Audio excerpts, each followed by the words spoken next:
ఏదో నువ్వు ఇవన్నీ ఓన్లీ బిల్డప్ ఇచ్చుకోవడం కానీ అక్కడ అంత సీన్ లేదంటారు. సరే ఇప్పుడు మీ ఇంటర్వ్యూ అవ్వగా ఆయన దగ్గరికి వెళ్తున్నా, మీ ఎవరన్నా పంపిండి గురుగారు నాతో పాటు చూస్తారు. అది నా ఎంత సినిమా ఉంది అక్కడ చూస్తారు వాళ్ళు. అంతేనా?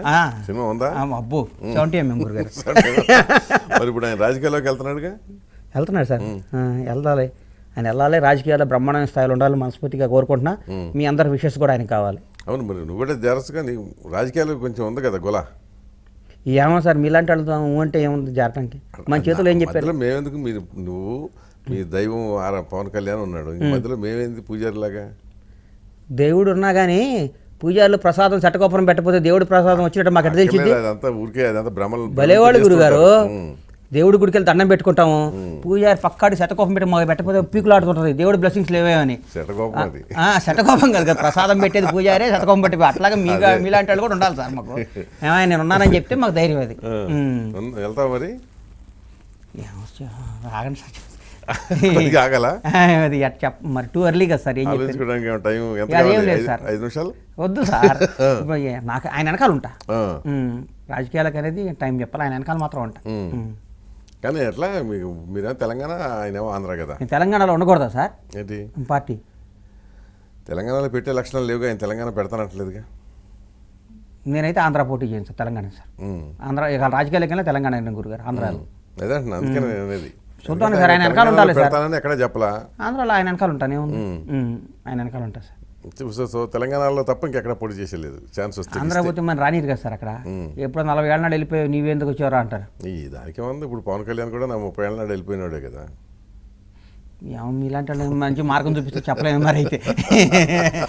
అందుకనే సార్ మీలాంటి వాళ్ళు అమ్మటి తిరిగితే మాకు లోక జ్ఞానం తెలుస్తుంది. ఇప్పుడు ఏముంది, అందరూ ఉమ్మడి రాష్ట్రంలో అందరూ 30-40 ఏళ్ళకి హైదరాబాద్లో ఉన్నవాళ్ళే కదా. అంతే కదా సార్. అక్కడ చాలా మందికి ఇప్పుడు పవన్ కళ్యాణ్కి ఇల్లు కూడా లేదు అక్కడ. మాకున్నాయి సార్, మీ సంగతి వదిలేదు. పవన్ కళ్యాణ్ ఇల్లు కూడా లేదు.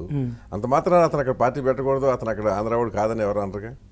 పవన్ కళ్యాణ్కి ఇల్లు ఎందుకు లేదు సార్? మొగల్తూరు ఇల్లు అవన్నీ ఉంటే లేదని కదా ఆయన ఇప్పుడు ఇల్లు తీసుకుందామని ఏలూరులోనే ఎక్కడో టౌన్లో, వాళ్ళ ఊర్లో ఉంది, టౌన్లో లేదండి.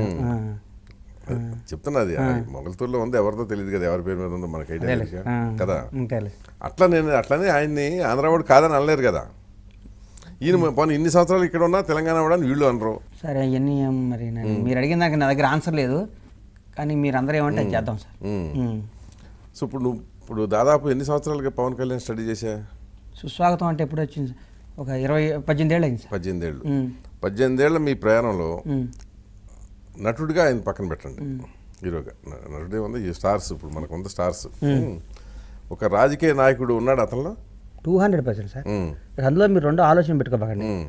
ఆయనలో ఉందే రాజకీయ నాయకుడు, యాక్టర్ కంటే ఎక్కువ రాజకీయ నాయకుడే ఉన్నాడు. కానీ మన నాయకుడు అంత ఓపెన్గా ప్లెయిన్గా మాట్లాడితే మనకి ఇక్కడికి వర్కౌట్ అవుతుందా? పోయినా ఆయన పందా ఎట్ట మార్చుకుంటాడు సార్. ఆయన వర్కౌట్ అయిద్దో వర్కౌట్ అవుదో, ఇక్కడ ఓట్లు వస్తాయి ఇక్కడ రావు, ఇక్కడ వెళ్తే ఇట్లా మాట్లాడలేము, వీడి మీద ఇట్లా భోజనం చేయాలని అట్లా మాట్లాడు కదా సార్. ఉన్నదేదో మాట్లాడతాడు, వర్కౌట్ అయితే అయింది, కాకపోతే కాల.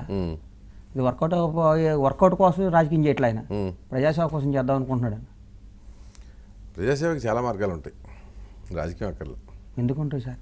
ఉంటాయి చాలా. మదర్ తెరీసా రాజకీయాల్లోకి రాలా, మంచి పేరు వచ్చింది కాబట్టి.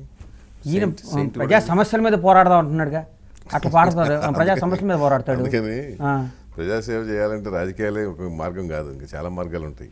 న్యాయ పోరాటం కదా సార్. ఇప్పుడు రాజకీయ పదవి లేకుండా పోరాడితే ఏం ఉపయోగం గురుగారు? నేను అరిస్తే ఎవడు పట్టించుకుంటాడు? అలా కాదు, ఇప్పుడున్న రాజకీయాలు నేను మాట్లాడేది ఎందుకంటే, ఇప్పుడున్న రాజకీయాల్లో గెలుపు మనదే అని నమ్మకంతో నమ్మించుకుంటూ ముందుకు వెళ్తేనే ఆ పార్టీ నిలబడతాయి. కానీ గెలిచినా పర్లేదు, ఓడినా పర్లేదు, నాకు అది ముఖ్యం కాదు అన్నాం అనుకోండి, ఈ వర్తమాన రాజకీయ వ్యవస్థకి అది సూటు కాదు కదా అనేది.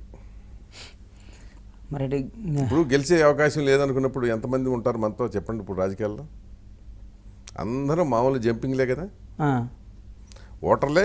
జంపింగ్ జనాన్ని గోడ మీద పిల్లల్ని మేము పెట్టుకోం కదా సార్. నువ్వు పెట్టుకోవటం కాదు చెప్తా, ఓటర్లు కూడా 5 నుంచి 10% వరకు గురుగారు చివరి నిమిషంలో ఏ పార్టీ విజయ అవకాశాలు లేటుంటే అటు వెళ్ళిపోతారు, టిల్ట్ అయిపోతూ ఉంటారు. ఏ ఎన్నికలైనా దాదాపు అది జరుగుతూ ఉంటుంది.